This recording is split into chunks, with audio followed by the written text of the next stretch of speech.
अपनी ख्वाहिशों को मारकर हमारी सारी ख्वाहिशें पूरी करने वाला सिर्फ एक पिता ही होता है। यह कहानी है एक नौजवान लड़के की जो गुस्से में अपने घर से निकल आया है और बड़बड़ा रहा है। छुपा कर रखते हैं सारे पैसे, एक मोटर बाइक ही तो मांगी थी मैंने, कोई खजाना तो नहीं मांग लिया।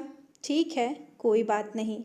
अगर वो मुझे बाइक नहीं दिलाना चाहते तो मैं भी तब तक घर नहीं जाऊंगा जब तक कि मैं नई मोटर बाइक नहीं खरीद लेता।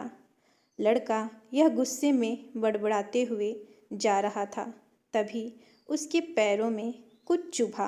पैरों की तरफ देखा तब उसे रियलाइज़ हुआ कि वो हड़बड़ी में अपने बदले अपने पापा के जूते पहन कर आया। पैरों में क्या चुभ रहा है यह देखने उसने जूते चेक किए तो उसने पाया कि जूते में एक छोटी सी कील उभर आई है जो बार बार उसे चुभकर घाव बनाने की कोशिश कर रही है।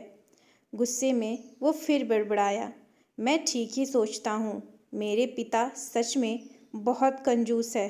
देखो कितने पुराने और घटिया क्वालिटी के जूते इस्तेमाल करते हैं।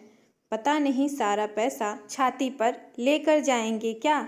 लड़का अपने गुस्से और बौखलाहट में आगे बढ़ता रहा।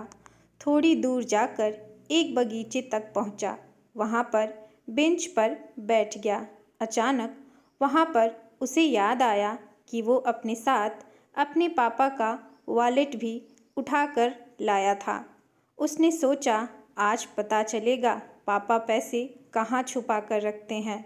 उसने अपने पापा का वॉलेट अपनी जेब से निकाला जो बहुत पुराना और फटा हुआ था।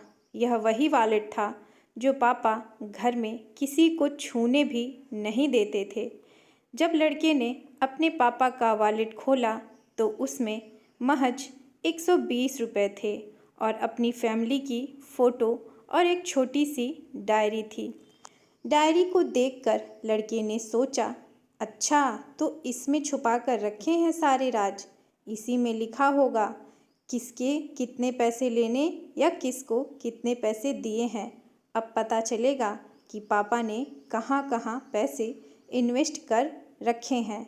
ऐसा सोच के लड़के ने जब उस छोटी सी डायरी का पहला पन्ना खोला तो उसमें लिखा था 40,000 बेटे की पढ़ाई के लिए उधार। लड़का यह देखकर शॉक हो गया। उसने फिर दूसरा पन्ना खोला जिसमें लिखा था 50,000 उधार नए लैपटॉप बेटे के लिए। यह वही लैपटॉप था जो पापा ने 2 साल पहले ही अपने बेटे को दिया था क्योंकि वह कॉलेज जाने लगा था। लड़के को अब पता चला कि वह जो भी चीज़ें पापा से डिमांड करता है तो पापा कहाँ से पैसे लाते थे। डायरी के इन 2 पन्नों ने ही लड़के का गुस्सा पूरी तरह शांत कर दिया और उसके मन को पश्चाताप से भर दिया। लड़का एक एक करके डायरी के पन्ने पलटता रहा और उसकी आंखों में आंसुओं की धार बहने लगी जो हर पन्ना पलटने के बाद बढ़ती गई। उसे पता चलता गया कि पापा ने अपनी फैमिली की ज़रूरतों को पूरा करने के लिए किस किस से कितना उधार लिया है।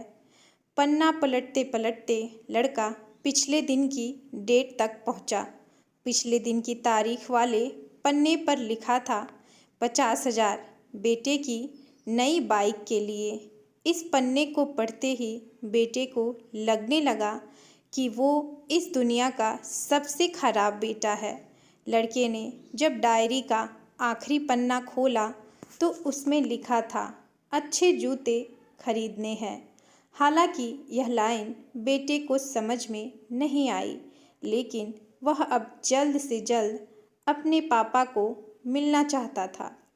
इसीलिए वह बेंच से उठा और अपने घर की ओर तेजी से चलने लगा।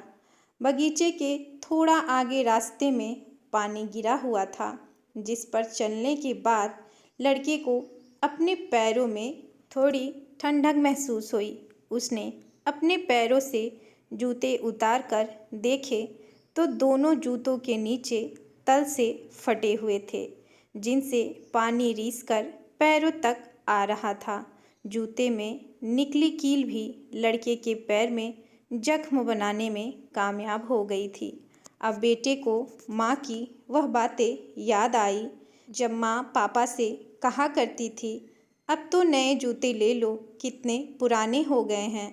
और पापा यह कहकर टाल दिया करते थे, अभी तो लिए थे, कुछ साल और चल जाएंगे। बेटे ने दोनों जूते उतार कर फेंक दिए और फूट फूट कर रोने लगा। लड़का बड़ी तेजी से अपने घर की तरफ दौड़ा। न जाने उसमें इतनी ताकत कहाँ से आ गई कि रास्ता बहुत लंबा होने के बावजूद वह थोड़ा भी नहीं थका और सीधे अपने घर ही जाकर रुका। घर जाकर उसे पता चला कि पापा घर नहीं हैं, मगर उसे पता था कि पापा कहाँ मिलेंगे।